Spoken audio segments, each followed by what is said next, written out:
Hello दोस्तों, आज हम डिस्कस करेंगे टीजीटी आर्ट्स टेट का जो पेपर हुआ था 5 नवंबर 2025 को। तो उसमें हम साइकोलॉजी सेक्शन सॉल्व करेंगे। तो चलते हैं क्वेश्चन की तरफ। क्वेश्चन नंबर फर्स्ट था साइकोलॉजी का, students of disadvantage groups should be taught along with normal students. It implies कि जो वंचित समूह के विद्यार्थियों को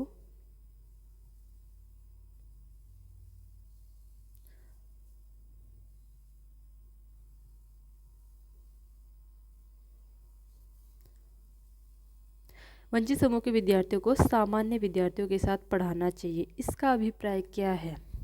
जो वंचित समूह के छात्र होते हैं, वंचित समूह यानी कि जो बच्चों जो शारीरिक, मानसिक या सामाजिक रूप से अलग होते हैं, जब उनको भी जो है सामान्य जो नॉर्मल स्टूडेंट्स होते हैं उनके साथ पढ़ाना चाहिए। तो इसका अभिप्राय क्या है? Special education, integrated education, exclusive education या फिर इंक्लूसिव एजुकेशन। तो इसका करेक्ट आंसर क्या था? इसका आंसर आएगा ऑप्शन ए का इंक्लूसिव एजुकेशन। ठीक है, इंक्लूसिव एजुकेशन का मतलब ही होता है, समावेशी शिक्षा में होता है कि जिसमें सभी छात्रों को जो है, जो वंचित समूह के छात्र भी होते हैं और नॉर्मल स्टूडेंट्स भी, उनको एक साथ जो है एजुकेशन दी जाती है। ठीक है, अब इसमें स्पेशल एजुकेशन होती है। स्पेशल एजुकेशन किन के लिए होती है? जो विशेष आवश्यकता वाले चाइल्ड होते हैं, जो स्पेशल नीड्स वाले चाइल्ड होते हैं। और इंटीग्रेटेड एजुकेशन होती है जिसमें जो है कुछ विशेष बच्चे सामान्य विद्यालयों में सीमित रूप से पढ़ते हैं। ठीक है, और एक्सक्लूसिव का मतलब है कि एक ही समूह को अलग अलग से शिक्षा देना केवल। नेक्स्ट क्वेश्चन है, when a test measures an individual ability consistently and accurately then that test is known as। जब कोई परीक्षा व्यक्ति की योग्यता का मापन निरंतर और सही रूप में करता है तो यह परीक्षा कहलाती है।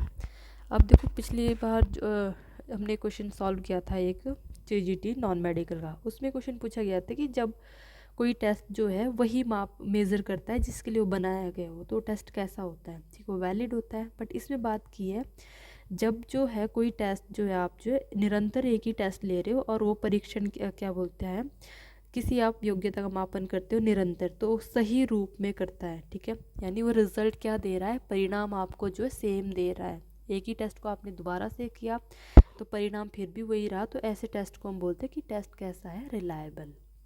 ऑप्शन आएगा ऑप्शन बी, यानी विश्वसनीय टेस्ट वो कहलाता है। ठीक है, वैलिड में आपको बता चुकी हूँ कि जब टेस्ट वही मेज़र करे जो जिसके लिए वो बनाया गया है। नेक्स्ट क्वेश्चन है question number third, learning is permanent change, temporary change या फिर रिलेटिवली परमानेंट चेंज या फिर ऑल ऑफ द अबव। इसका करेक्ट आंसर क्या आएगा कि लर्निंग कैसा होता है? लर्निंग होता है रिलेटिवली परमानेंट चेंज। लर्निंग कैसा होता है? Relatively permanent change. तो इसका करेक्ट आंसर आएगा ऑप्शन सी, अपेक्षाकृत स्थायी बदलाव। नेक्स्ट क्वेश्चन है question number 4, a test where ambiguous pictures are shown to subject to create a story is. यानी एक परीक्षण है जिसमें अस्पष्ट चित्र दिखाकर कहानी बनाने के लिए कहा जाता है। ये टेस्ट कैसा होता है? ये क्वेश्चन भी आ चुका है, रिपीटेड क्वेश्चन है सारे।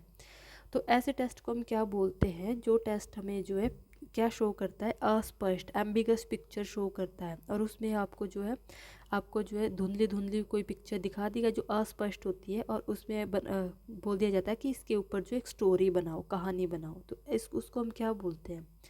उस टेस्ट को क्या बोला जाता है? Word association test, sentence completion test, या फिर थीमेटिक एप्रिसेप्शन टेस्ट, या फिर नन ऑफ दी। उसको बोला जाता है थीमेटिक एप्रिसेप्शन टेस्ट, यानी टीएटी टेस्ट। पढ़ा था हमने ये भी, टीएटी टेस्ट। ऐसे टेस्ट को क्या बोला जाता है? TAT test. किसने दिया है टीएटी टेस्ट? ये दिया हेनरी ए मरे ने। किसने दिया है? हेनरी ए मरे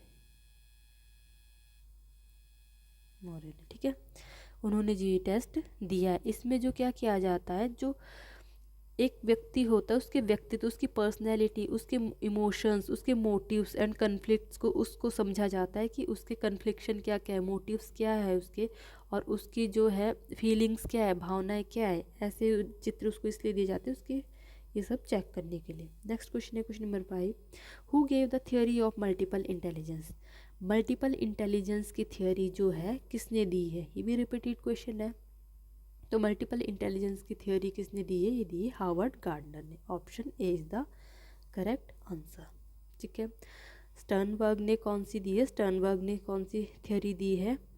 इसके अलावा अगर बात करें हम तो स्टर्नबर्ग ने दी है ट्राई आर्किक थियोरी, इसको भी लिख लो, ये आया था जेवीटी टेट में, ट्राई आर्किक थियोरी किसने दी है, स्टर्नबर्ग ने। और गोलमैन ने क्या दिया है, गोलमैन ने दिया है emotional intelligence, emotional intelligence, emotional intelligence. ठीक है, तो इसका करेक्ट आंसर था गार्डनर। नेक्स्ट क्वेश्चन है क्वेश्चन नंबर 6,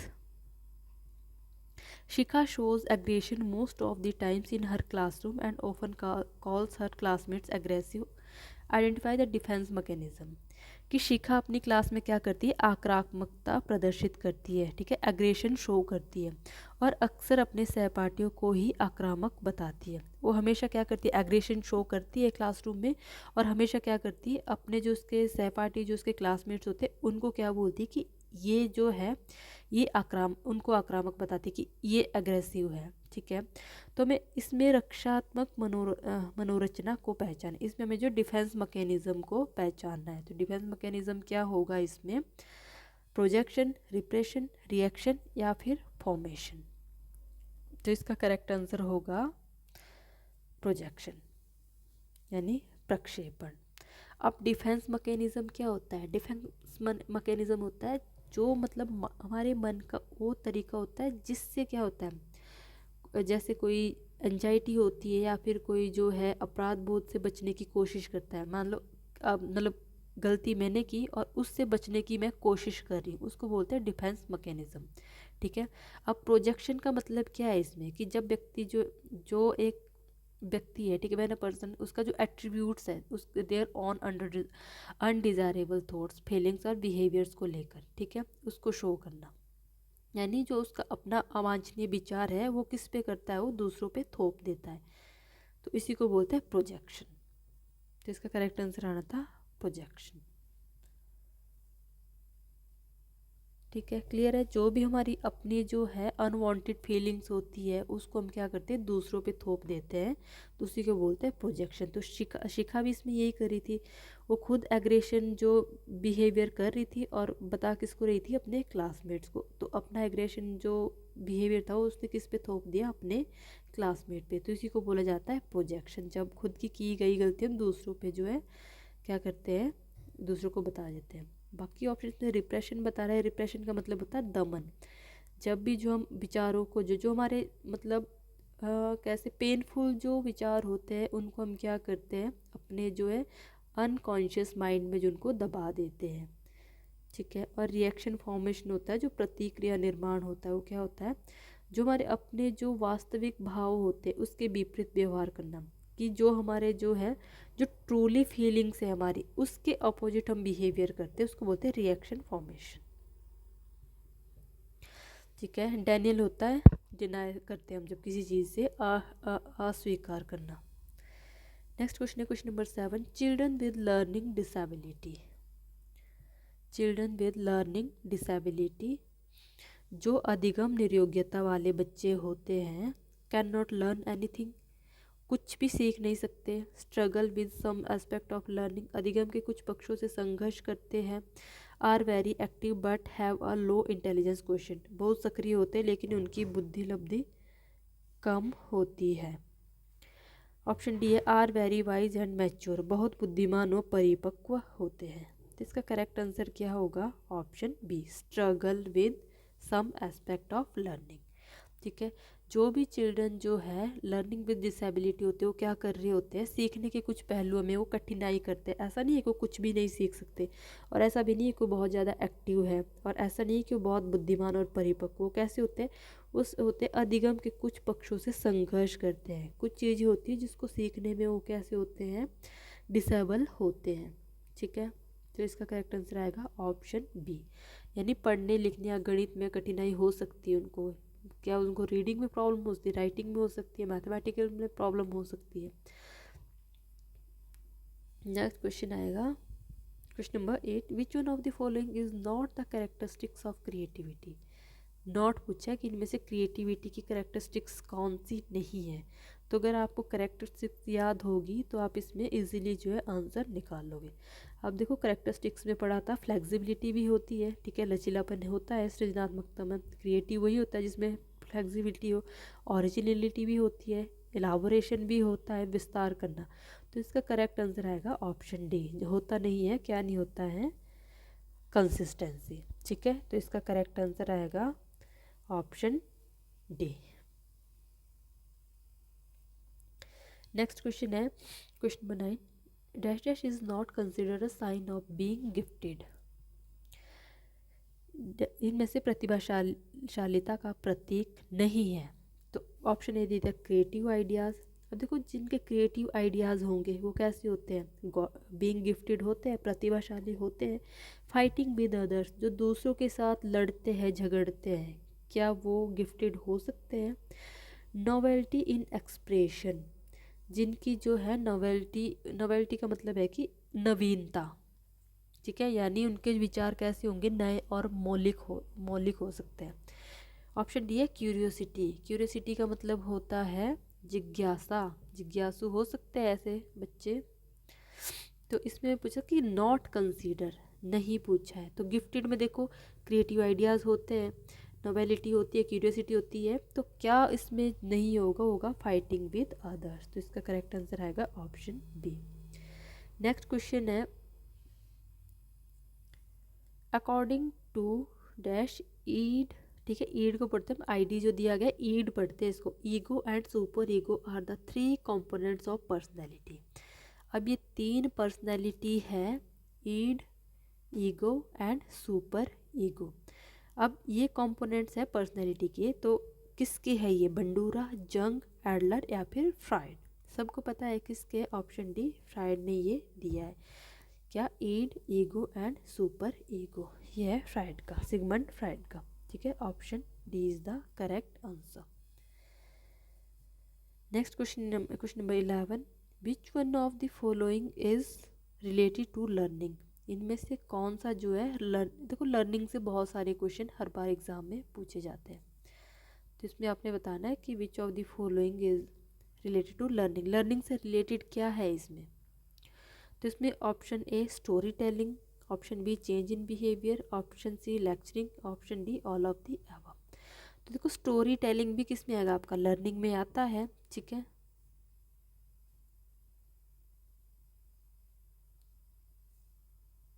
ठीक है, इसमें आएगा which one of the following is related to learning. Learning से रिलेटेड क्या है इसमें।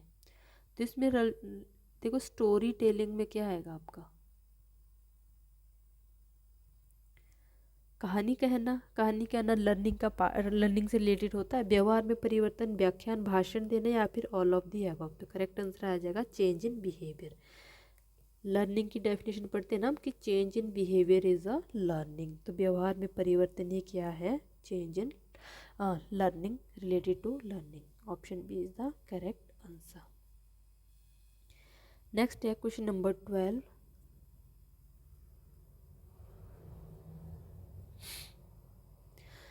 कॉग्निटिव डेवलपमेंट मीन्स, संज्ञानात्मक विकास का अर्थ है डेवलपमेंट ऑफ इंटेलिजेंस। जो संज्ञानात्मक विकास होता है cognitive development.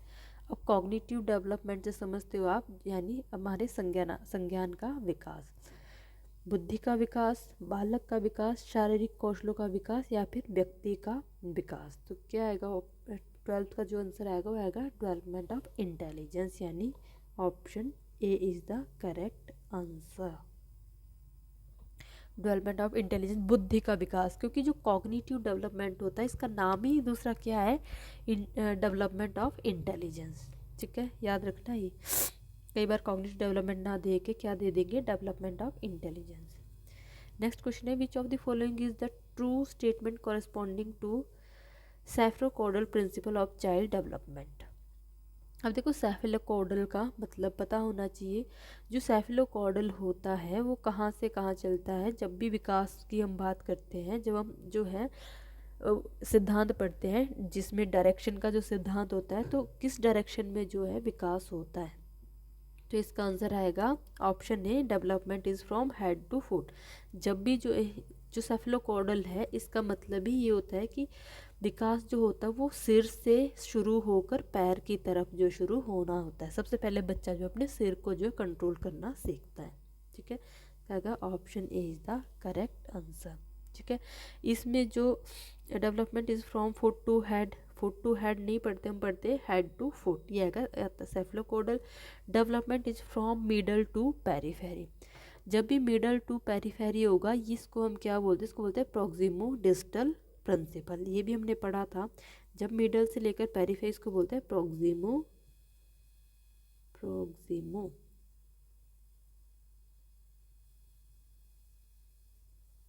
Distal development principal.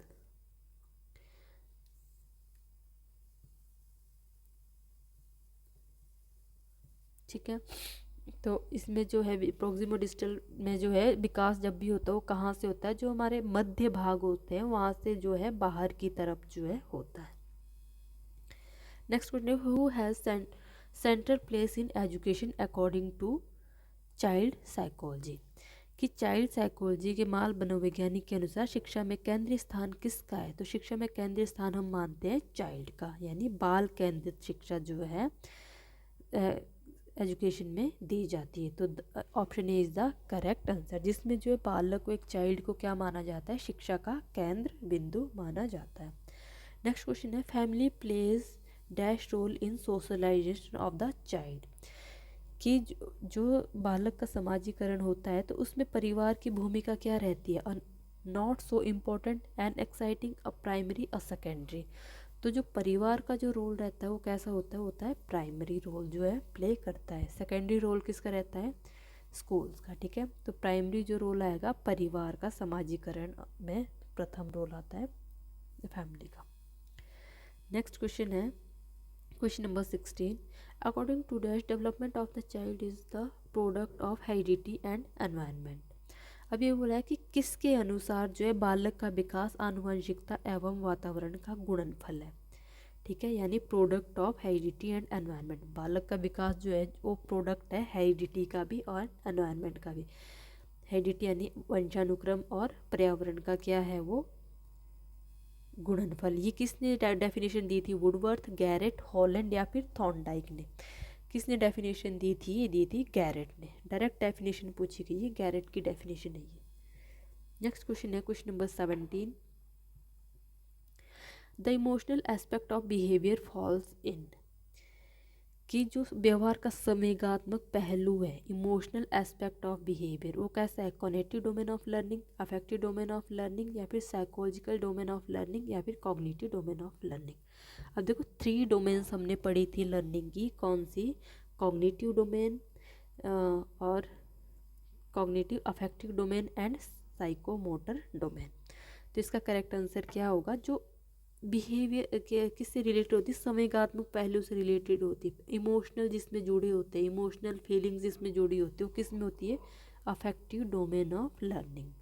ठीक है, इसमें जो है हम हार्ट से रिलेटेड होता है, 3 H बताए थे आपको, कि जो कॉग्निटिव जो डोमेन होगी वो होता है हमारा हेड से रिलेटेड, और जो अफेक्टिव होगा वो हार्ट से रिलेटेड, जो साइकोमोटर होगा वो होगा हैंड से रिलेटेड।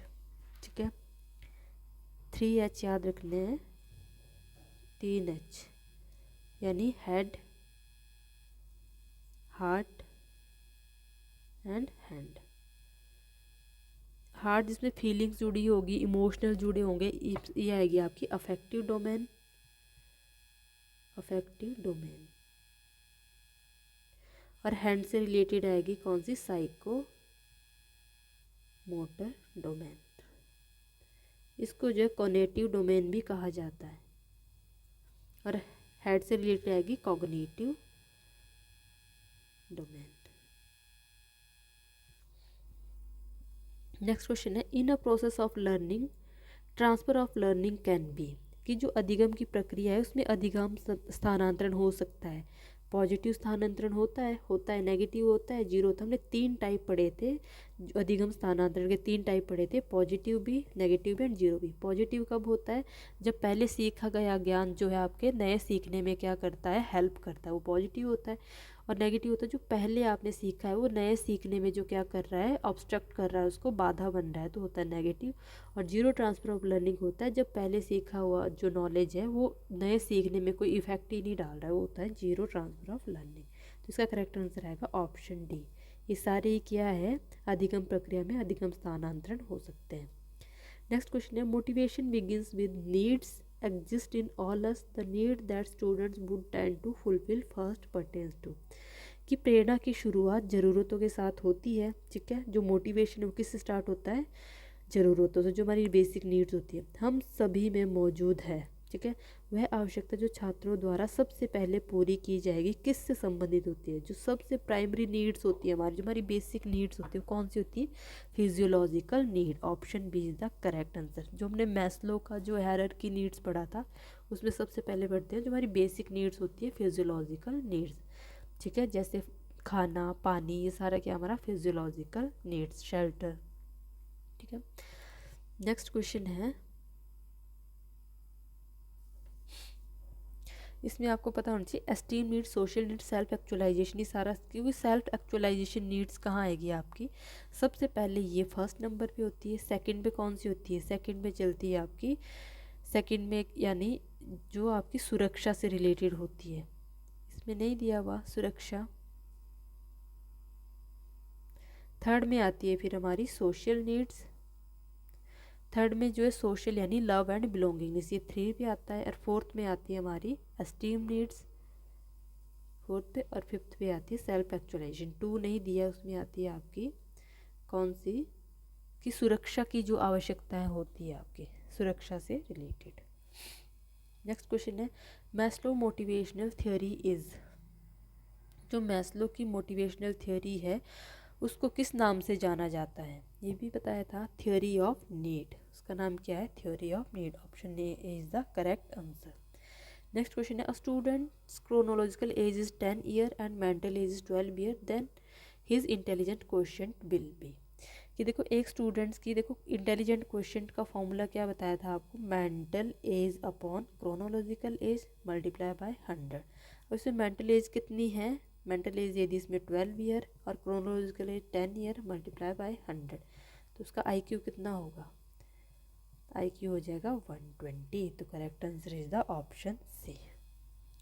नेक्स्ट क्वेश्चन है, 4 distinct stages of cognitive development are identified. 4 जो है डिस्टिंक्ट स्टेजेस है कॉग्निटिव डेवलपमेंट की, वो किसने आइडेंटिफाई की है? मोस्ट इंपॉर्टेंट रिपीटेड क्वेश्चन भी है, JBT कमीशन में भी पूछा गया है कि संज्ञानात्मक विकास की 4 विशिष्ट अवस्थाओं की पहचान किसने की है? वो की गई है पियाजे के द्वारा, ठीक है। तो आंसर आएगा इसका जीन पियाजे, ऑप्शन डी, ठीक है। इसके अलावा आपको बाकी भी पता होना चाहिए कि कोहल वर्ग को किस लिए जाना जाता है? तो इन्होंने दिया है थ्योरी ऑफ मोरल डेवलपमेंट। क्या दिया है? कोहलबर्ग ने दी है थ्योरी ऑफ मोरल डेवलपमेंट। और एरिक्सन को किस लिए जाना जाता है? इन्होंने दिया है psycho social development theory, psycho social development theory, ठीक है, यानी मनोसामाजिक विकास का सिद्धांत।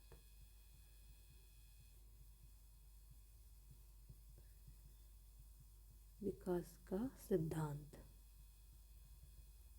और स्किनर को जानते हैं हम ऑपरेंट कंडीशनिंग थ्योरी, इन्होंने दी ऑपरेंट कंडीशनिंग,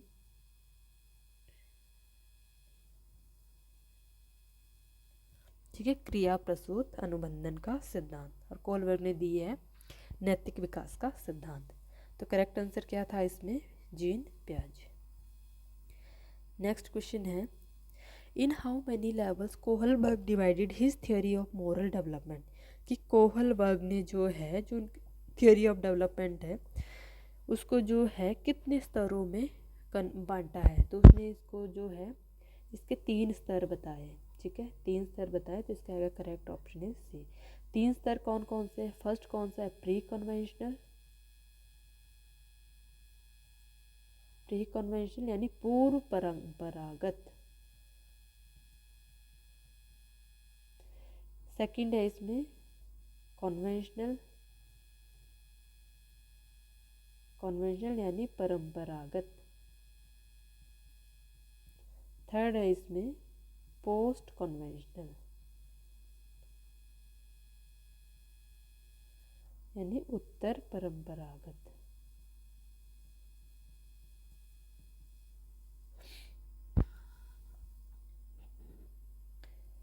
नेक्स्ट क्वेश्चन है क्वेश्चन नंबर 24।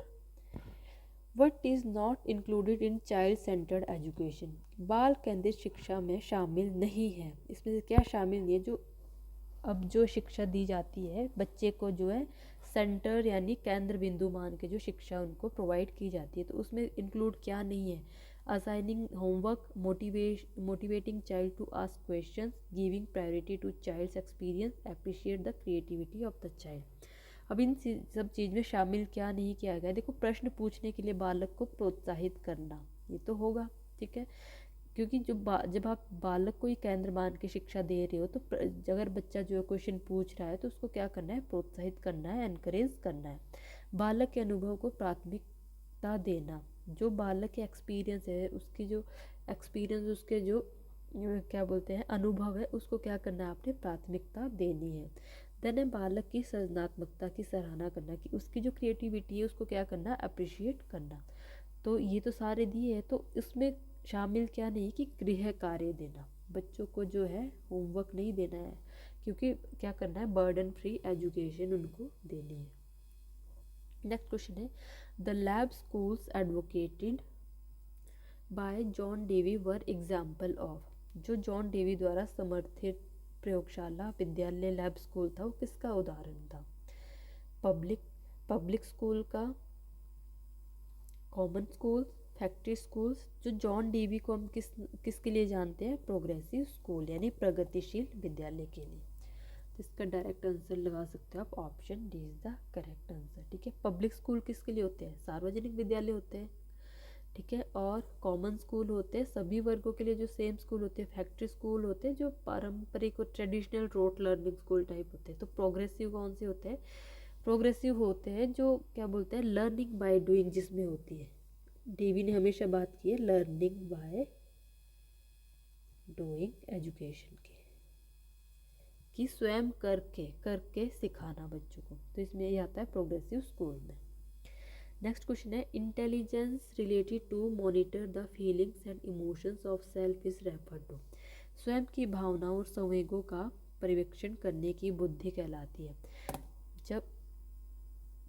जब जो है आप स्वयं को क्या कर रहे हो? मॉनिटर कर रहे हो। Intelligence related to monitor the feelings and emotions of self refer to. स्वयं की भावनाओं को और संवेगों का पर्यवेक्षण करने की बुद्धि, इसको क्या बोलते हैं? Linguistic intelligence, special personal intelligence, या फिर इसको बोलते हैं इंट्रा पर्सनल इंटेलिजेंस। तो इसका करेक्ट आंसर आएगा option D, intra personal intelligence, ठीक है।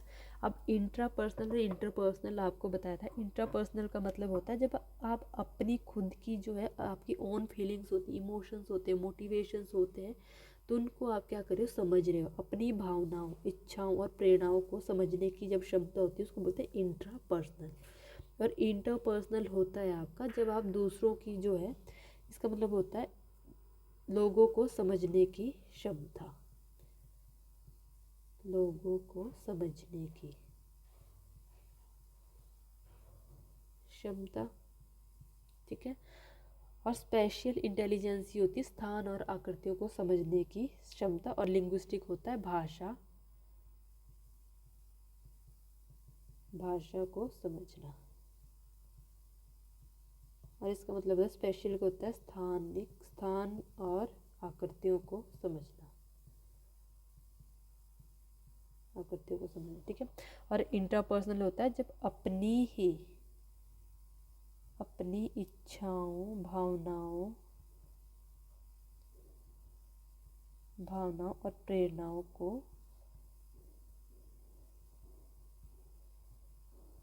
समझने की जब क्षमता होती है उसको बोलते हैं हम इंट्रापर्सनल क्षमता। ठीक है, करेक्ट आंसर आएगा अंतर्वैयक्तिक बुद्धि। नेक्स्ट क्वेश्चन है क्वेश्चन नंबर 27। इसमें दिया गया है the sounds of T H P H C H R. जो टी एच जैसे ये हम यूज़ करते हैं टी एच पी एच था फा सी एच यानी च, ये ध्वनियाँ जो है ये कैसी ध्वनियाँ है, स्वनिम है, रूपिम है, लेखिम है या फिर शब्दिम है। कैसी होती है ये होती है हमारी फोनेम्स, यानी स्वनिम इनको बोला जाता है। तो option A is the correct answer.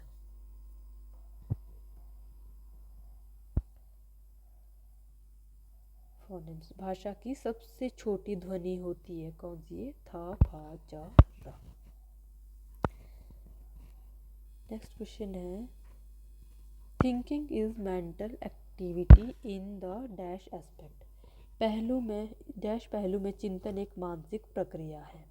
ठीक है, अब चिंतन यानी थिंकिंग किस पहलू में जो शामिल किया करने की एक प्रक्रिया है, कॉग्निटिव, अफेक्टिव, साइकोमोटर या फिर नन ऑफ दिस। इसका करेक्ट आंसर आएगा जो थिंकिंग होती है, जो आप सोच रहे हो वो कैसे आप अपने दिमाग से ही सोच रहे होते हैं, तो इसमें आ जाएगा कॉग्निटिव का, कॉग्निशन का यूज़ किया जाता है, संज्ञानात्मक का एक पहलू है। ठीक है, ये जो है संज्ञानात्मक पहलू में चिंतन एक क्या है, एक मानसिक प्रक्रिया है। तो correct answer is option A. ठीक है, जिसमें हम यानी जिसमें हम मेंटल एक्टिविटीज़ इंक्लूड कर सकते हैं, जैसे थिंकिंग, रीजनिंग, रिमेम्बरिंग, ये किस में आएगा, मेंटल एक्टिविटी में।